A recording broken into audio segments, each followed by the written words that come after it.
नमस्कार दोस्तों, मैं राजकुमार मौर्य। उत्तर प्रदेश में 2027 के विधानसभा चुनाव को लेकर सभी राजनीतिक पार्टियां सक्रिय हो चुकी हैं।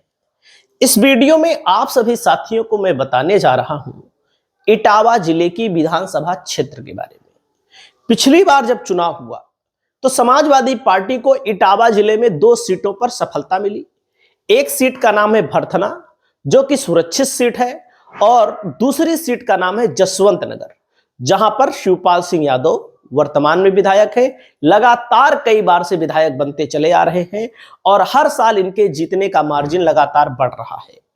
और एक सीट है दोस्तों इटावा सदर। इटावा सदर में समाजवादी पार्टी चुनाव हार गई थी 4000 वोटों के अंतर से। तो भारतीय जनता पार्टी की कोशिश है कि समाजवादी पार्टी को इटावा में रोका जाए, मैनपुरी में रोका जाए, फर्रुखाबाद में रोका जाए, एटा में रोका जाए।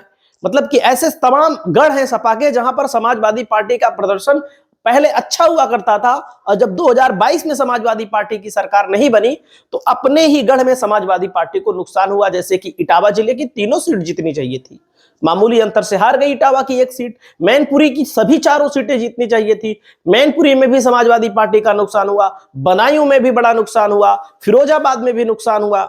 मतलब कि समाजवादी पार्टी को जो नुकसान हुआ, एटा में नुकसान हुआ, कन्नौज में नुकसान हुआ, बहुत सारी अपने गढ़ में ही समाजवादी पार्टी फंस गई।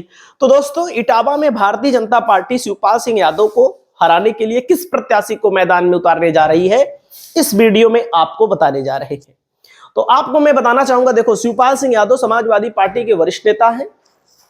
चाहे कार्यकर्ता हो चाहे कोई व्यक्ति हो, बहुत व्यक्तिगत लगाव रखते हैं लोगों से, ये सच्चाई है। मतलब इसमें कोई दो राय नहीं है। चाहे पक्ष का व्यक्ति हो चाहे विपक्ष का व्यक्ति हो, जो इनके पास जाता है बहुत मतलब कि शालीनता से पेश आते हैं, बातचीत करते हैं। ऐसा नहीं लगता है कि मतलब कि हवा, हम कुछ नेता होते हैं ना, हवा में बात करते हैं, मतलब एकदम जमीन पर बात करते हैं। तो जसवंत नगर विधानसभा क्षेत्र का जो कुल मतदाता माना जाता है 3.5 लाख से लगभग है। यादव करीब यहां पर 1,10,000 बताए जाते हैं, और यहां पर दलित 80,000 और शाक्य 60,000। और यहां पर दोस्तों पाल आबादी 30,000 है, ठाकुर आबादी 15,000, ब्राह्मण आबादी लगभग 15,000, अन्य आबादियां भी हैं यहां पर। तो दोस्तों लोध आबादी यहां पर करीब 15,000 है, वैश्य 8,000, मुस्लिम यहां पर करीब 10,000 है। तो यहां पर मैं आप सभी साथियों को बताना चाहूंगा, समाजवादी पार्टी 2022 में चुनाव जीती, 2017 में चुनाव जीती शिवपाल सिंह यादव, 2012 में शिवपाल सिंह यादव, मतलब कि 2007 में शिवपाल सिंह यादव, 2002 में शिवपाल सिंह यादव। तो समाजवादी पार्टी यहां पर लगातार चुनाव जीत रही। देख सकते हैं 2022 में शिवपाल सिंह यादव का जो जीत का मार्जिन रहा 90,979, यानी कि 62.97, यानी कि 63% लोगों ने शिवपाल सिंह यादव को पसंद किया, और 27% मतलब कि आधा, उनका आधा बीजेपी को, विवेक शाक्य को यहां पर 68,739 वोट मिले। बहुजन समाज पार्टी के विजेंद्र प्रताप सिंह को यहां पर बहुत कम वोट मिला, 17,515 वोट मिला, यानी कि 6.91% वोट मिले। वहीं पर 2022 के पहले जाएंगे, समाजवादी पार्टी से ही शिवपाल सिंह यादव 52,616 वोटों से जीते थे, यानी कि 52,000 से सीधा 90,000 इनका मार्जिन बढ़ गया। और 2012 में 81,000 वोटों से चुनाव जीते थे, जो कि अपने आप में ऐतिहासिक है। तो भारतीय जनता पार्टी के जो सोर्स बता रहे हैं, इनका नाम है विवेक शाक्य।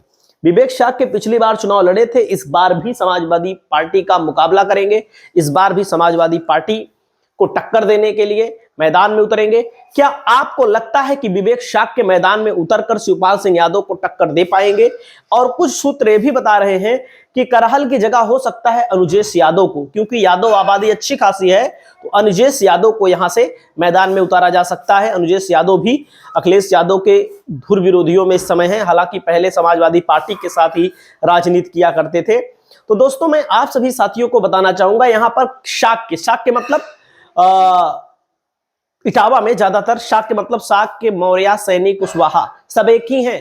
तो लगातार बीजेपी की से शाक्य प्रत्याशी ही जसवंत नगर से उतारा जाता है। जब बसपा भी 2 नंबर पर रहती थी यहां पर, तब भी बसपा यहां पर ज्यादातर शाक्य प्रत्याशी उतारती थी। तो आप सभी दोस्तों की क्या राय है, अब की बार जसवंत नगर कौन जीतेगा?